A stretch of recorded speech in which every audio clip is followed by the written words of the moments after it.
Bonjour tout le monde, c'est Damien de Brest Business School et aujourd'hui dans cette vidéo je vais vous présenter le métier de contrôleur de gestion. Alors, le rôle principal du contrôleur de gestion, ça va être de collecter, d'analyser et d'interpréter les données financières de l'entreprise euh, et ensuite d'élaborer des budgets, réaliser des prévisions ou proposer des actions correctives pour optimiser les performances financières de l'entreprise. Le niveau d'études requis pour, pour le poste de contrôleur de gestion, ça va être le niveau master Bac+5 que vous pourrez réaliser en intégrant le programme Grande École de Brest Business School avec en dernière année notamment la spécialisation contrôle de gestion. Le salaire moyen à la sortie donc, de ce diplôme sur le poste de contrôleur de gestion se situe en fourchette entre 30 000 à 40 000 euros brut annuels, donc ce qui reste un salaire très correct pour un poste entre guillemets junior à la sortie d'un diplôme. Au niveau des structures d'entreprise dans lesquelles il est possible d'intégrer en tant que contrôleur de gestion, on aura donc les entreprises privées ou publiques de tout type, les cabinets de conseil, les institutions financières,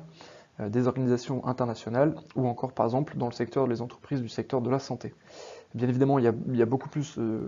d'entreprises ou de structures que ça, mais c'est pour vraiment citer les principales.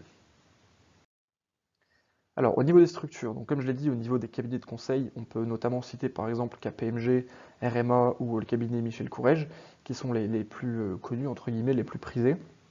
Et au niveau des institutions financières, c'est tout ce qui va toucher aux banques telles qu'on les connaît, les banques assez classiques. Donc on aura notamment la BNP Paribas, Caisse d'épargne, la Banque Postale, le CIC ou encore la Société Générale. Alors la nature du travail, donc ce qui correspond aux missions principales du contrôleur de gestion dans son activité. Je vous ai sélectionné les 4 missions principales du contrôleur de gestion qu'on va voir juste ensemble, juste après. La première, ça va être l'élaboration des budgets et prévisions, donc ça va être à travers l'analyse des données financières et opérationnelles de l'entreprise, savoir identifier les tendances passées et les facteurs également qui influencent les résultats futurs de l'entreprise pour formuler des prévisions budgétaires réalistes et cohérentes, alignées on va dire sur les stratégies de l'entreprise. On a également le suivi et l'analyse des performances, ce qui va revenir à comparer les résultats réels aux prévisions budgétaires identifiées au préalable. Également identifier les écarts et les causes sous-jacentes pour fournir des rapports à la direction et faciliter la prise de décision dans le cadre des stratégies de gestion de l'entreprise.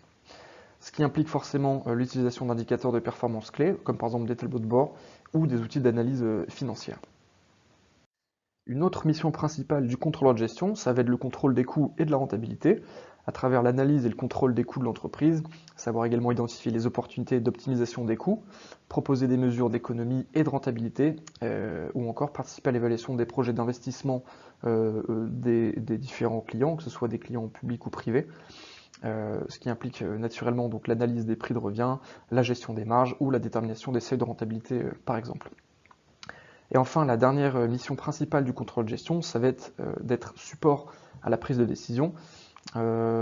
Pour ceci, donc, on va donc analyser les scénarios, évaluer les conséquences financières des actions prises, donc des actions prises qui vont être évaluées au préalable, et pour ensuite évaluer les retombées entre guillemets de ces actions prises précédemment pour atteindre les objectifs fixés. Ça implique de fournir forcément des informations fiables et des analyses approfondies qui vont permettre d'orienter par la suite les décisions stratégiques de l'entreprise pour s'aligner sur de nouvelles stratégies. Alors au niveau du persona du métier, le persona c'est on va dire le profil type du contrôleur de gestion avec les compétences qui sont requises, etc. On aura forcément l'analytique avec un esprit analytique et orienté vers les chiffres, parce que forcément en contrôle gestion, on va analyser beaucoup de chiffres, beaucoup de données, donc il faut être assez au point ou assez enjoué avec cela. Savoir être rigoureux et précis, c'est un métier qui demande beaucoup de précision et de rigueur, parce que comme je l'ai dit, il y a beaucoup de chiffres, beaucoup de données, et puis forcément une erreur d'inattention peut fausser complètement les résultats de l'entreprise, donc c'est important d'être très rigoureux sur ce point-là. Avoir de l'esprit critique également, des bonnes compétences en communication, une capacité d'adaptation, parce qu'il y a beaucoup de tâches variées, entre guillemets, c'est très vaste comme métier, on touche à beaucoup de choses différentes en tant que contrôleur de gestion, donc la capacité d'adaptation également et de rigueur. à l'esprit d'équipe parce qu'on est amené à collaborer également avec beaucoup de parties prenantes, que ce soit internes ou externes à l'entreprise, et orienté vers les résultats. C'est un des plus gros enjeux entre guillemets du contrôleur de gestion. Au niveau de l'évolution de carrière et de salaire sur le poste de contrôleur de gestion, en début de carrière, donc on peut aspirer à intégrer des postes tels que par exemple analyste financier, contrôleur de gestion junior ou assistant contrôleur de gestion, avec des salaires qui peuvent se situer généralement dans une fourchette à entre 30 000 et 40 000 annuels bruts euros. Ensuite, en milieu de carrière, donc avec un petit peu plus d'expérience au sein de la boîte, on pourra devenir contrôleur de gestion senior, chef de projet ou responsable de contrôle de gestion, avec un salaire brut qui peut se situer entre 45 000 à 70 000 euros annuels bruts, toujours par an. Et enfin, en fin de carrière, donc en carrière avancée, on peut devenir directeur de contrôle de gestion, directeur financier ou directeur administratif, donc ça peut être de tout type de société ou de cabinet par exemple, avec un salaire qui peut dépasser les 70 000 euros par an, voire plus, en fonction en fonction de la responsabilité qu'on a dans l'entreprise, de la taille de l'entreprise, mais également de la zone géographique dans laquelle on opère. Donc là, cette vidéo est terminée, j'espère qu'elle vous aura plu et que ça vous aura permis d'en apprendre un petit peu plus sur le métier de contrôleur de gestion. Si vous avez des questions sur le métier en lui-même ou sur une formation de l'école de commerce Brest Business School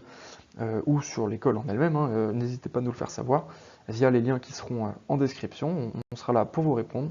Moi, je vous souhaite une bonne fin de journée. C'était Damien.